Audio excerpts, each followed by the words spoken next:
It was a Friday afternoon in late October, just after 4 p.m., when I pulled into the driveway and noticed the envelope taped to our front door. A large manila folder, the kind Mark used to keep house project plans in. Except this one had my name scrawled across the front in bold, uneven ink. Vanessa. No honey, no V, just my name. Cold. Isolated. Lucy barked once from the back seat, tail wagging, unaware her world was about to unravel along with mine. I grabbed the envelope with trembling fingers, trying not to imagine what it contained, but my heart knew before I even stepped inside. The house was silent, too silent. No ambient music playing from the kitchen speaker.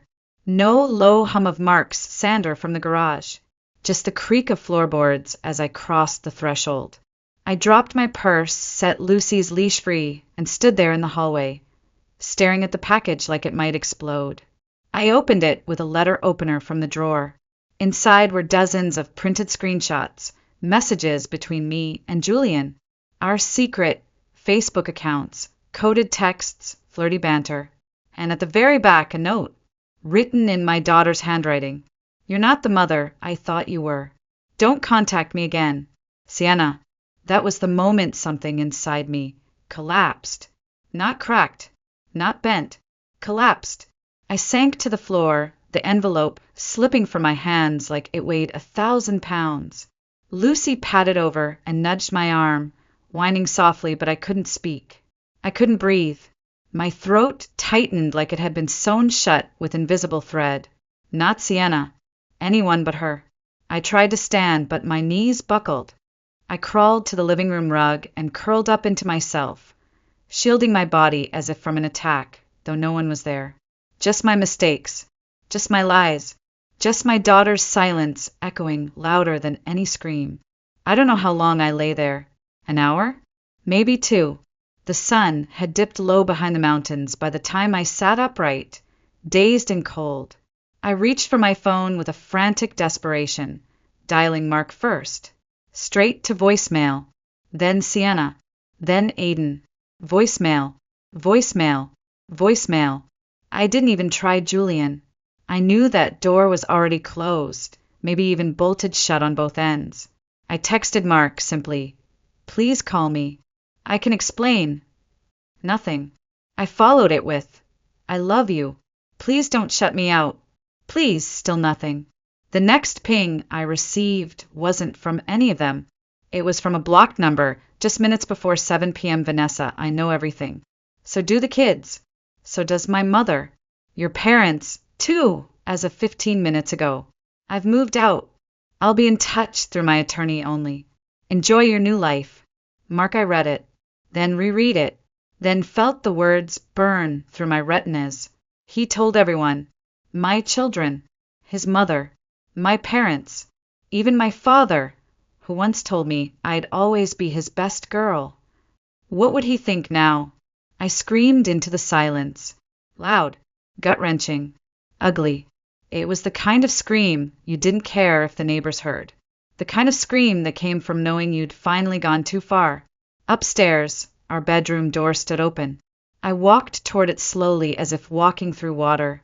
There, on the neatly made bed, was a white gift box with a thick red ribbon. My name was written on the tag. Inside, divorce papers. Not just documents, a declaration.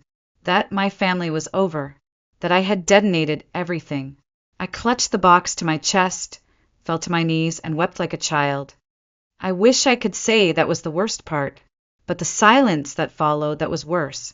The silence of a family disappearing. Not with shouting, not with fury, but with absence. The kind of silence that wraps around your throat and whispers, "This is what you deserve." It's strange what the mind chooses to hold on to when everything else falls apart. In the middle of that unbearable silence, with divorce papers still sitting in the box beside me, I found myself remembering something so ordinary it was from the first week of April, just 6 months earlier. Mark had built me a new garden bench. It wasn't fancy, just reclaimed wood and natural stain, but it was perfect. He'd spent 2 weekends sanding it smooth and carving tiny mountain peaks into the backrest, knowing how I loved the way the Rockies looked at dusk. He never said anything poetic about it. He just grinned, handed me a glass of sweet tea, and said, "Try not to break this one when you get dramatic." And I had laughed. Genuinely. Back then, things were whole. Not perfect. No one's marriage ever really is, but steady. Comfortable. Safe. Mark worked as a lead consultant for a firm that specialized in eco-friendly construction. He'd helped rebuild schools after the Marshall Fire, and half the town still stopped him at the grocery store to thank him. I was proud of him, maybe too proud. Somewhere along the way, I stopped thinking he could ever be vulnerable or hurt. Our kids, Sienna and Aiden, were both away at college. They'd left that past August for the University of Washington, Sienna majoring in environmental policy like her father, Aiden trying his hand at engineering like he was born to build things. They shared a dorm floor, called us every Sunday, sent us blurry pictures of cafeteria tacos and campus squirrels. We missed them. Mark and I used to laugh at how quiet the house had gotten. I filled that quiet with Lucy, our golden retriever. She was only 4, but had the wisdom of a dog, twice her age.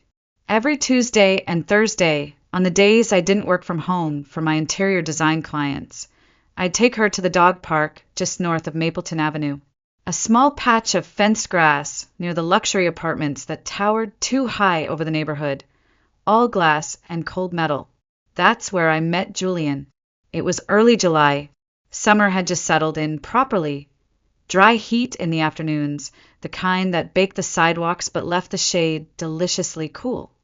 I remember Lucy bounding toward another dog with wild excitement, and I followed, leash in hand, only to find myself standing across from a tall man in designer joggers and a heather gray hoodie, holding a retractable leash of his own. His dog, a border collie named Nico, was as sleek and perfectly behaved as a show dog. They made quite the pair. "Mine's the wild one," I said, breathless. "She thinks everyone's her best friend." Julian smiled, the kind of smile that feels rehearsed but still lands. "Nico could use a little wild. He's basically a furry accountant." We laughed. It was harmless. Just 2 strangers with dogs. Just 2 people passing time. Over the next few weeks, I saw him often. Always on Tuesdays and Thursdays. We started sitting on the same bench, letting the dogs run while we talked about nothing. Books, the heat, the best local coffee. It never felt like a flirtation. I even mentioned him to Mark, told him about this guy Julian with a dog that acts like a tax lawyer. Mark had chuckled and asked if Lucy was flirting again. I wish that had been the end of it, but the bench at the park became a kind of sanctuary. Somewhere I didn't have to be a wife or a mom or even Vanessa Cole. I could just exist. Listen to someone talk about their podcast ideas or their terrible landlord or what kind of sandwich Nico liked best. And then one day, maybe mid-August, Julian asked me a question that would change everything. "Have you ever seen the view from my apartment rooftop?" He said it casually, like someone offering gum. And I, foolish, lonely, maybe just curious, asked, "Which building?" "The tall one," he replied, nodding toward the glass tower just beyond the fence. "Penthouse floor." Something in me stirred. Not lust, not excitement. Something more dangerous. The craving to be unseen. To vanish from my own life for just a moment. "I should probably get home," I said, already regretting the pause that had come before it. He didn't push. Just smiled again like he knew I'd be back. And God help me, I was. We always think affairs begin with a kiss. They don't. They begin with a conversation we shouldn't linger in. A silence we let stretch too long. A door we don't quite close behind us. The next time we met at the park, it was early August. The air had turned drier, crisp in the mornings, but the sun still hung heavy in the afternoons. Julian wore the same hoodie. He always did. Gray, with a faded logo I never bothered to read. I wore Mark's flannel, the sleeves rolled twice, my hair tied up in a bun I hadn't refreshed since breakfast. We were sitting on the bench again, Lucy sprawled at my feet, Nico obedient as ever by Julian's side. I remember he handed me a cold bottle of water, unopened. "You looked flushed," he said. That shouldn't have meant anything. But it did. It felt like someone noticing me, not just seeing me, but registering me. And that was the first line I crossed, quietly without realizing. The second came later that week. It was Thursday, August 10th. I remember the date because it was the same day Mark sent me a photo of a new custom table he was building for a client, one with a hidden drawer. For secrets, he joked. I didn't laugh. I didn't reply for 2 hours. That morning, Julian had waited near the far gate of the dog park instead of sitting. He waved me over. Hey, random, he said. Want to see something cool? I should have said no, but I followed him, Lucy trotting ahead as if she already knew the path. We walked just 2 blocks to his apartment building, a towering, modern slab of steel and glass, a contrast to the warm timber of my home. Come up for 5 minutes, Julian said. You've got to see the city from up here. The elevator ride was quiet. I kept telling myself I wasn't doing anything wrong. I was just being curious, just being neighborly, just being stupid. His apartment was pristine. White counters, chrome fixtures, glass doors that opened onto a balcony with a view so sweeping it looked fake. I stood there, speechless. Julian offered to take a photo of Lucy against the backdrop of the mountains. I handed him my phone.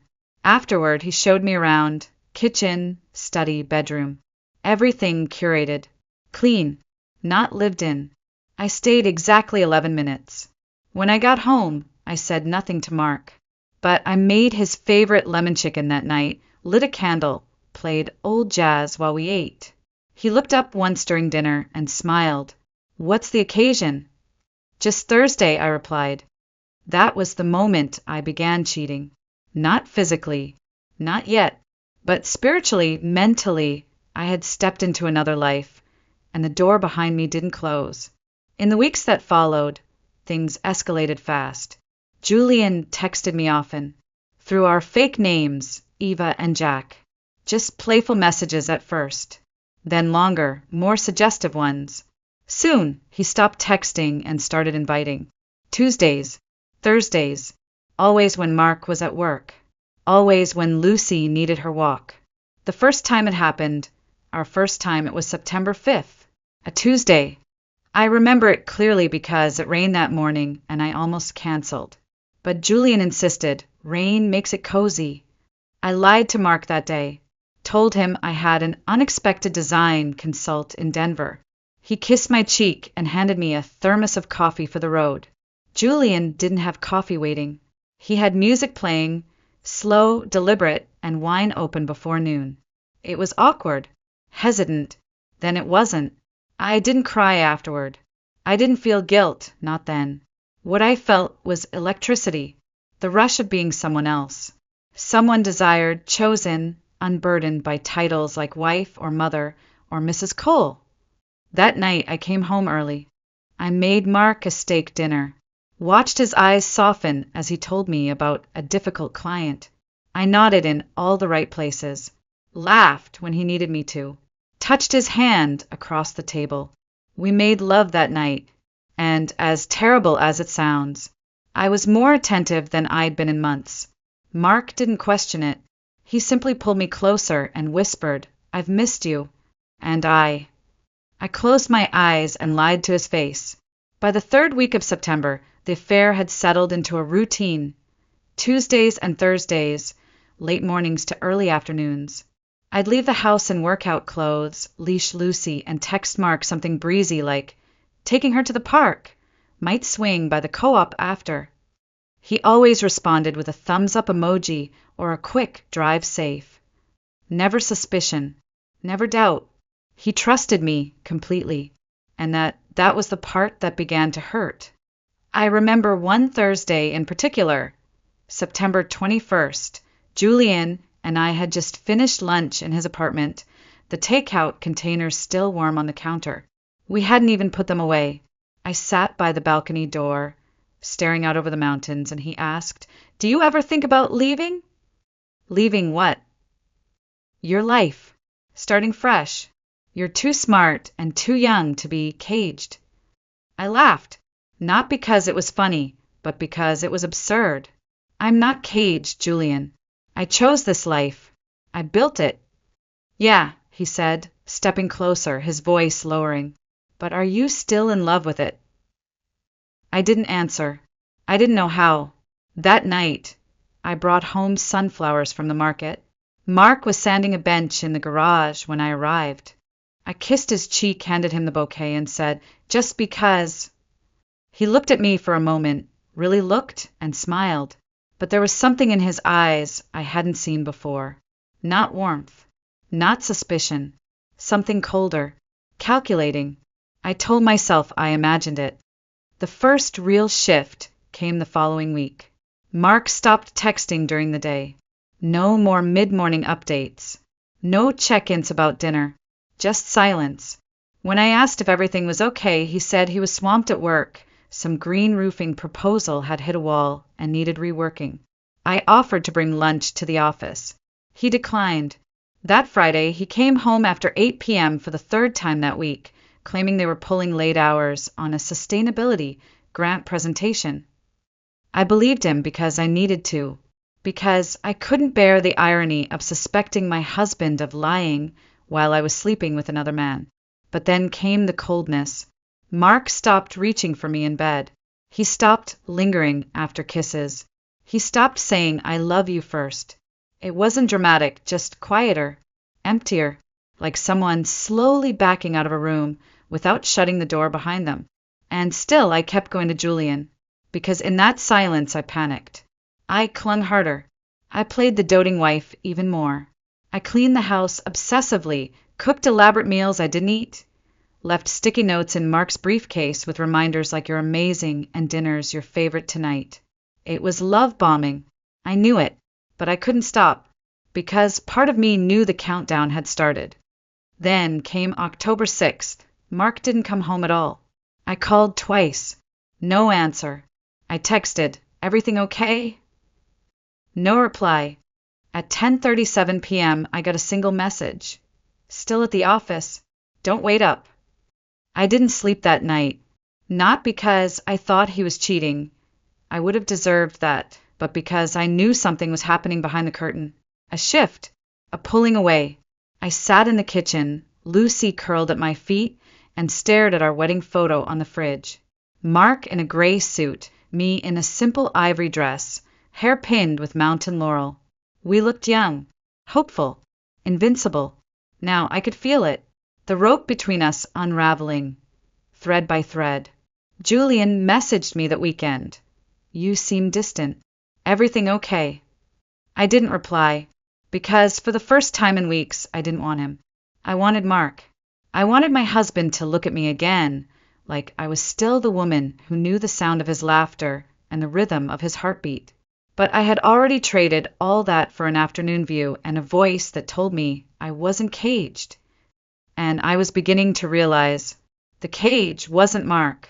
It was me. October 20th, 2023.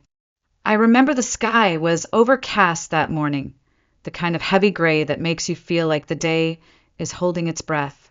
I had taken Lucy out early, hoping to clear my mind before work. I was supposed to have a client consult at 11 a.m., but I canceled it last minute.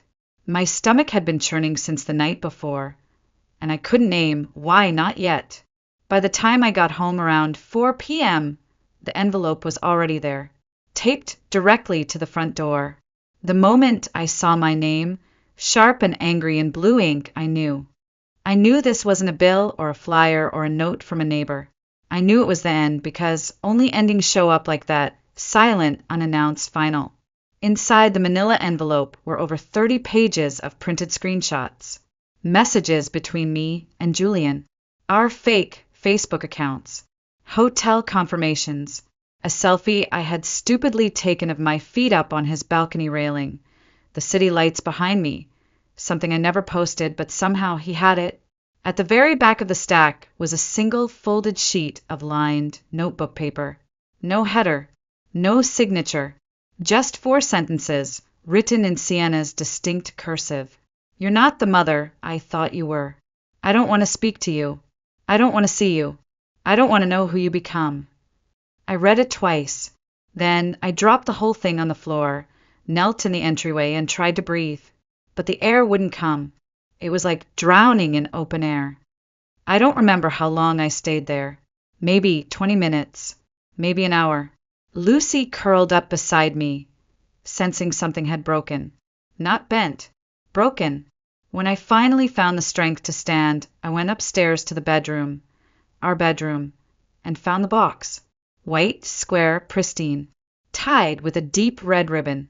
Inside, divorce papers, a formal cover letter from Mark's attorney, a neatly typed summary of assets, a checklist of upcoming court dates.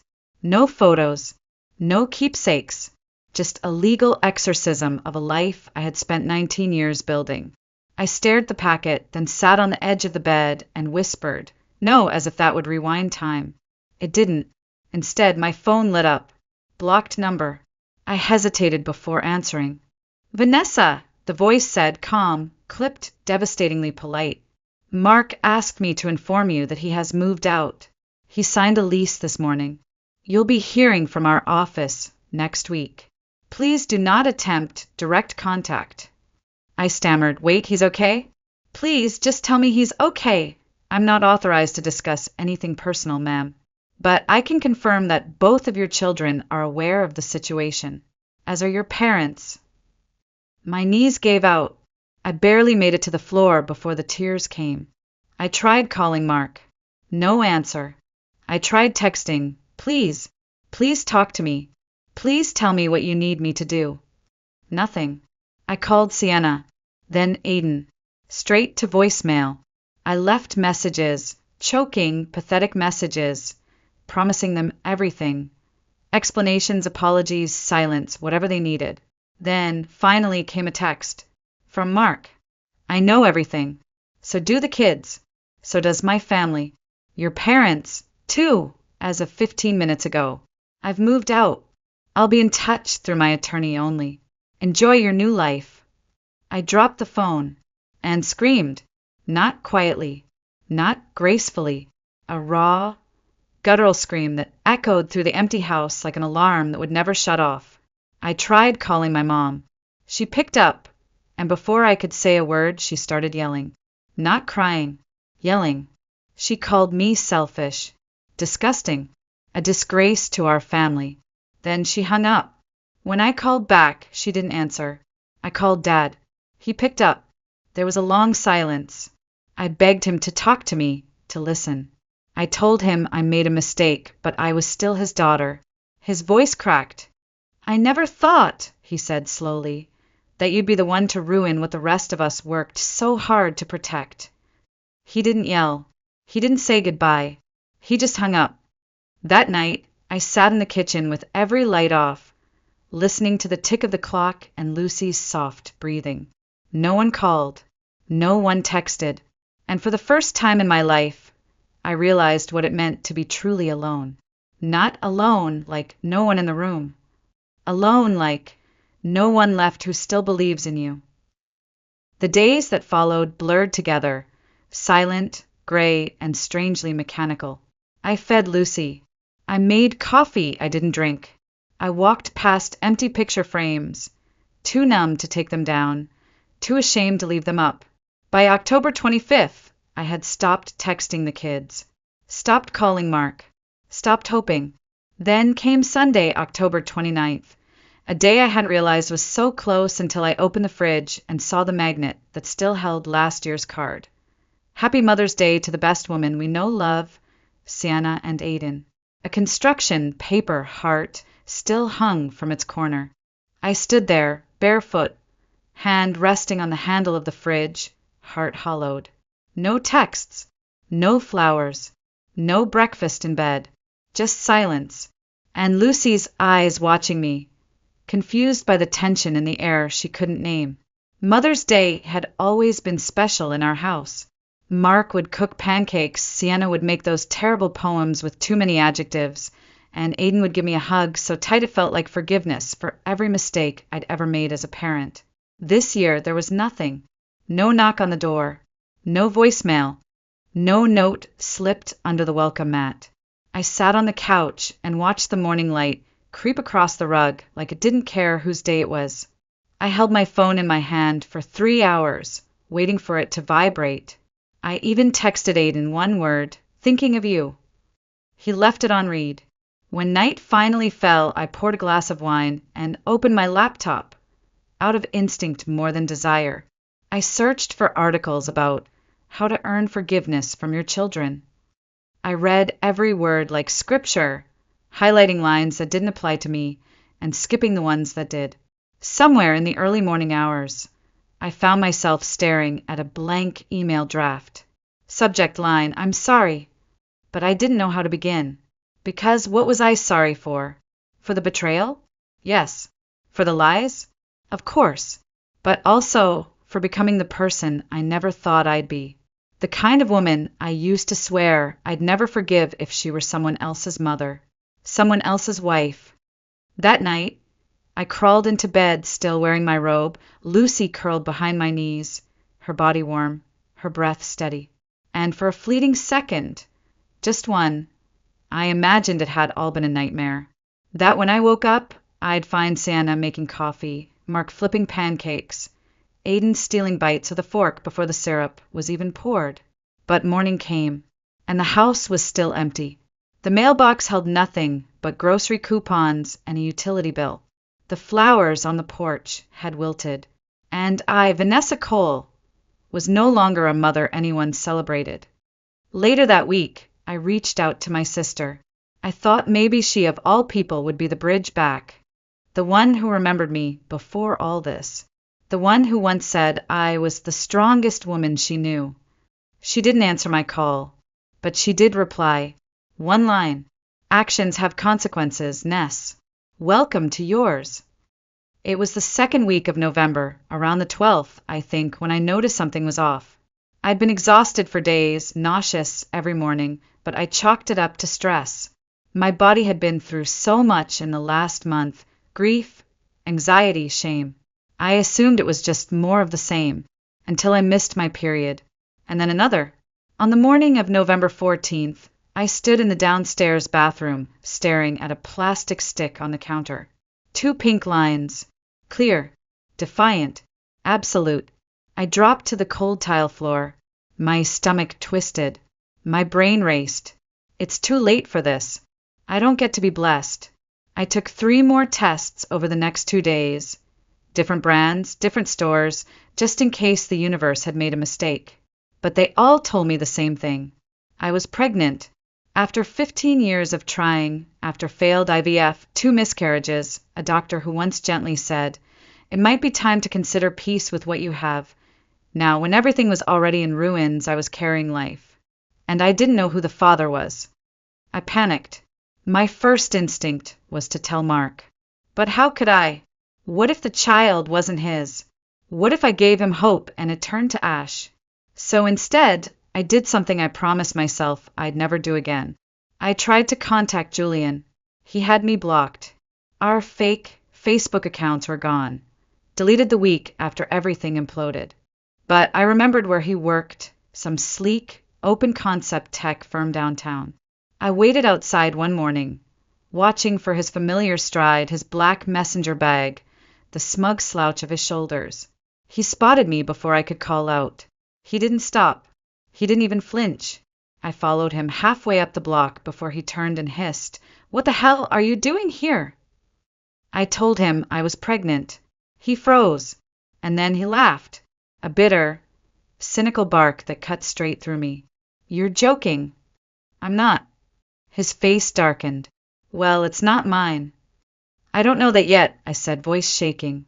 He muttered a string of curses, hands flying into his hair. "You're not going to baby trap me, Vanessa. Don't even try."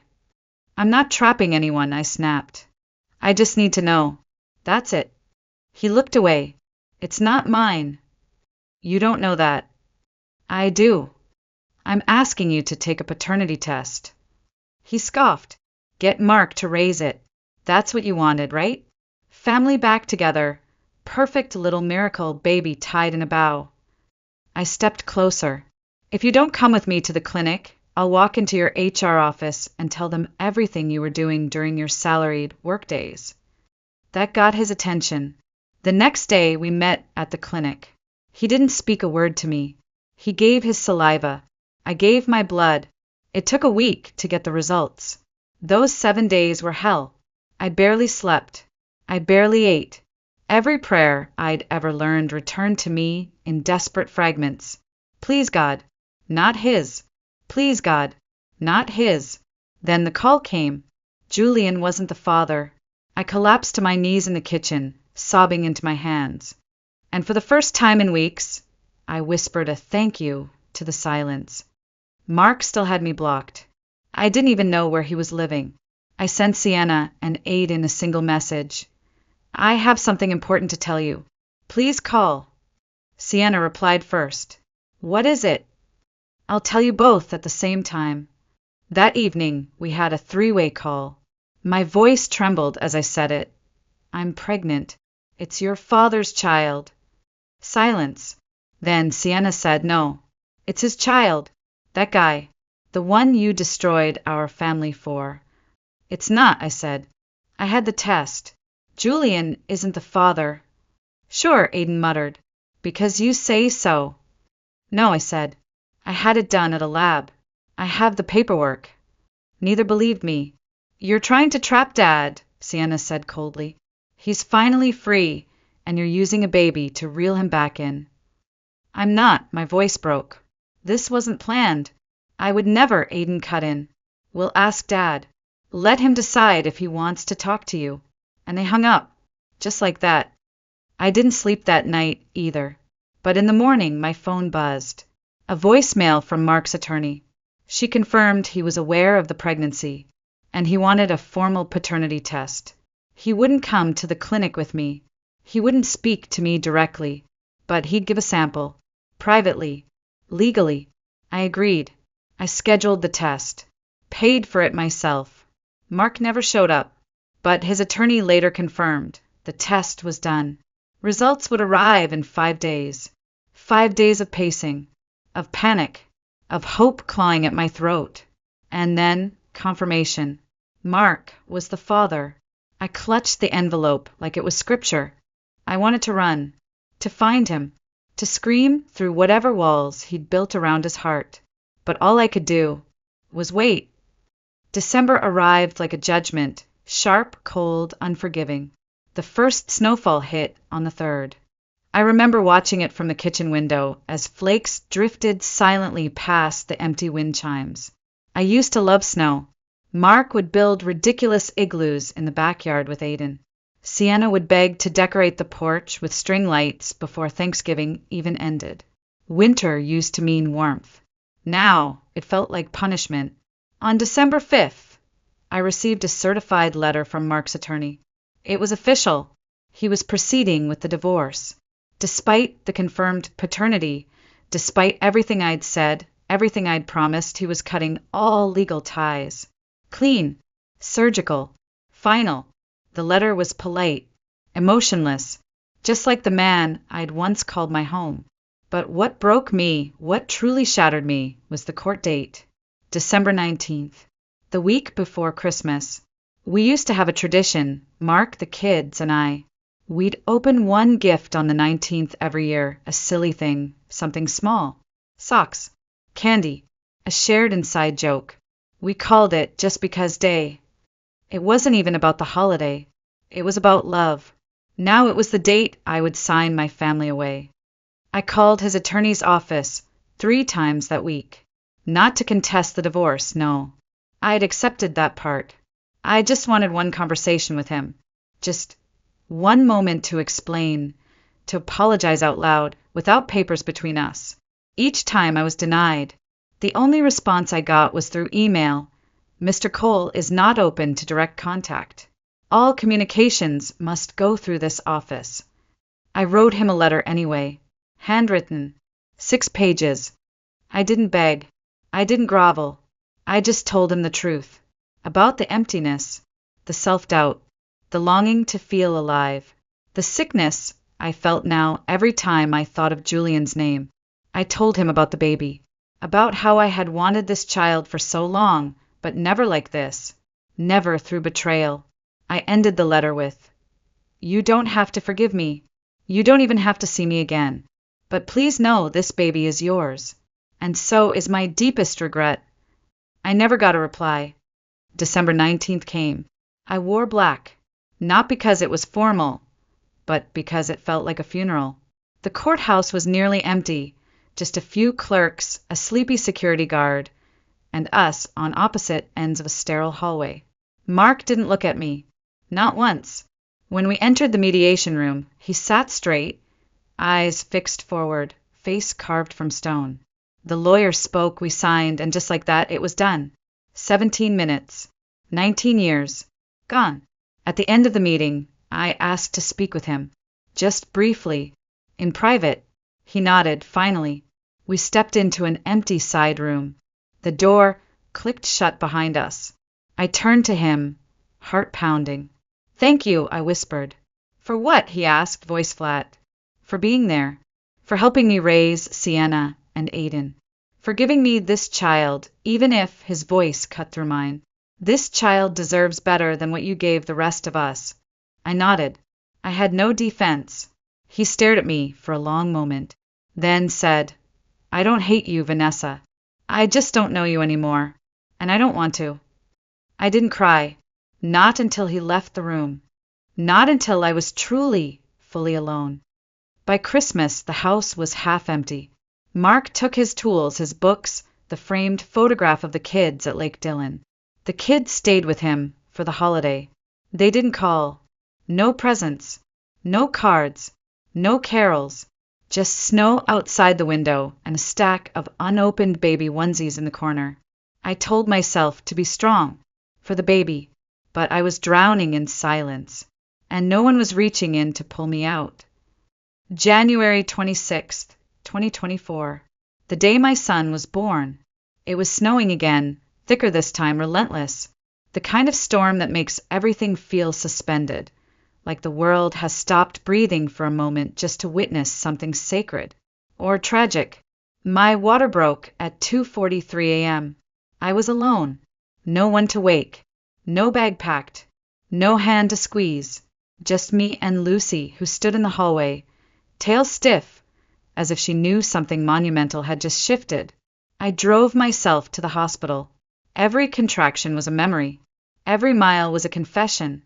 I didn't scream in labor. I didn't cry. I clenched my teeth and breathed through the pain, because pain by then had become familiar, predictable, even deserved. He was born at 6:21 a.m., 6 pounds, 7 ounces, healthy, quiet, wide-eyed, with Mark's chin and Aiden's exact eyebrows. I named him Nathaniel, meaning God has given. But in that quiet room under dim lights, surrounded by nurses who called me Mama and smiled like I was whole, I had never felt so broken. There were no visitors, no flowers, no one waiting to see him through the nursery glass. Just me, and a silence so thick it curled around my throat. That evening I texted the kids. He's here. His name is Nathaniel. I wanted you to know. No response for hours. Then, late that night, a single photo came through. Sienna holding Nathaniel, Aiden beside her, smiling weakly, and standing just behind them, out of focus but unmistakable, Mark. I stared at the photo for minutes, hands shaking. They had come, without telling me. They had visited my son without me. It was then that I realized they weren't returning because they forgave me. They weren't there for me at all. They were there for him. For Nathaniel. The next morning, the nurse said, Your daughter stopped by last night. She left this. It was a stuffed elephant, gray, worn around the ears, the same one Sienna had as a child. Tied to its ear was a note. He didn't ask to be born into this. He deserves everything good. I held the elephant close and tried not to cry, because I understood now. My family wasn't rebuilding itself around me. They were building a ring around my son without letting me in. And maybe that was what true consequence looked like. Not rage, not screaming, but being left out of the circle, even as it forms right in front of you. February bled into March like one long, sleepless day. The house no longer echoed. It whispered. Soft cries in the night, diaper changes, bottles warmed with shaky hands, and sometimes the sound of almost calling Mark, almost asking for help, almost pretending this wasn't all my fault. But I didn't call, and he didn't offer. Then, on a Friday morning in early March 8th, I think, there was a knock at the door. I froze. Lucy didn't bark. When I opened it, Mark stood there. No flowers, no apology, just a takeout bag in his hand and exhaustion in his eyes. I figured you hadn't eaten, he said. I moved aside. He stepped in. That was the first time we shared a meal since the divorce. We didn't talk about us. Not once. Just about Nathaniel, his sleep schedule, the formula brand that worked best, how he already curled his fists like Aiden used to when he got fussy. Mark stayed for 3 hours that night, and then he came back the next, and the next. By April it was routine. He'd come straight from work, hold the baby while I cooked, sometimes bring dinner himself. We'd trade off burping and diapers. He'd leave before midnight, always with the same words. Text me if he cries too long. But never once did he sleep over. Never once did he reach for my hand. And I didn't dare reach for his. People started noticing. My neighbor, Mrs. Callahan, asked if we were working things out. I smiled. We're co-parenting. Inside, I wanted to scream. I don't know what we're doing. I just don't want to lose the small piece of him I still have. Even the kids began to soften. Sienna would drop by after classes, bring little outfits, fold laundry while watching Nathaniel nap. Aiden helped install blackout curtains in the nursery. They never stayed long, but they came, and that for me was everything. Still, there were boundaries, unspoken but sharp. Mark never touched me unless it was to pass the baby. Sienna never called me Mom, unless Nathaniel was around. Aiden never asked how I was. I didn't push, because I knew this was grace, not reconciliation, not healing, just the barest thread between what I had and what I'd ruined. One night, after Nathaniel had finally gone down without a fight, Mark stood at the front door, keys in hand, coat half buttoned. He looked at me like he wanted to say something, but instead he asked, "Do you need anything tomorrow?" "No," I whispered. "We're good." He nodded. "Okay." And then, as he turned to leave, I said, too quietly, "I miss you." He didn't stop. He didn't respond. He just walked into the night, and the door clicked shut like the end of a sentence I didn't get to finish. I stood there for a long time, staring at the door, listening to Lucy whine gently beside me, and I thought maybe this was all I'd ever get. Not love, not redemption, just proximity. A man who once adored me, now showing up for our son, but never for me again. And I couldn't even blame him, because deep down, I didn't know if I would have taken me back either. May 2024. The baby just turned 3 months old. He smiles now, big, gummy grins that melt every wall inside me. He coos when the sun hits his bassinet just right. He kicks when I read to him in the morning. And sometimes when I whisper I'm sorry against his forehead, he falls asleep like he forgives me without knowing what I've done. Mark comes by most evenings, always punctual, always calm. But now he doesn't sit. He stays standing, feeds the baby, changes one diaper, then quietly leaves. His eyes are gentle with Nathaniel, not with me. We no longer talk about the past. We also never talk about the future. He's moved on.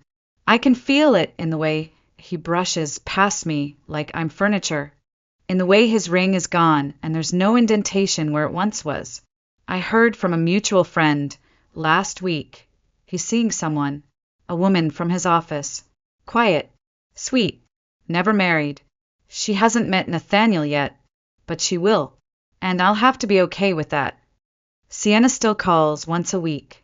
She doesn't say, "I forgive you," but she lets me send her photos. She asks how Nathaniel's doing. She tells me when she has midterms. And once, just once, she texted, "You were still a good mom. You just weren't a good wife." I stared at that message for hours. because it was the closest thing to grace I'd been given. Aiden is slower to come around. He hasn't said much, but he drops off groceries once in a while, leaves them on the porch. No note, just enough to say, I haven't forgotten you exist. That's more than I deserve. And me? I've stopped waiting for redemption. Stopped fantasizing about waking up and finding everything back the way it was. I know that fantasy is just another way of running from the truth. The truth is, I broke something sacred. Not just a vow, not just a marriage. I broke the version of myself that was worthy of their love. And now I'm learning how to live with the woman who remains. It's not glamorous. It's not inspiring. But it's real. I take care of my son. I keep the house warm. I pay my bills. I wake up at 3 a.m. with a bottle in my hand and shame in my chest. And I still sing to him like I'm whole. Because he deserves a mother who tries. Even if I will never again be the wife Mark once believed in. To those who might stumble upon this story and think she deserved what she got, I won't argue. You're probably right. To those who say one mistake doesn't define a person, I wish that were true.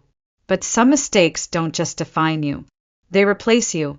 So if you're reading this and you're standing at the edge of a lie you haven't told yet, a temptation you haven't followed through on, a text you haven't sent, don't.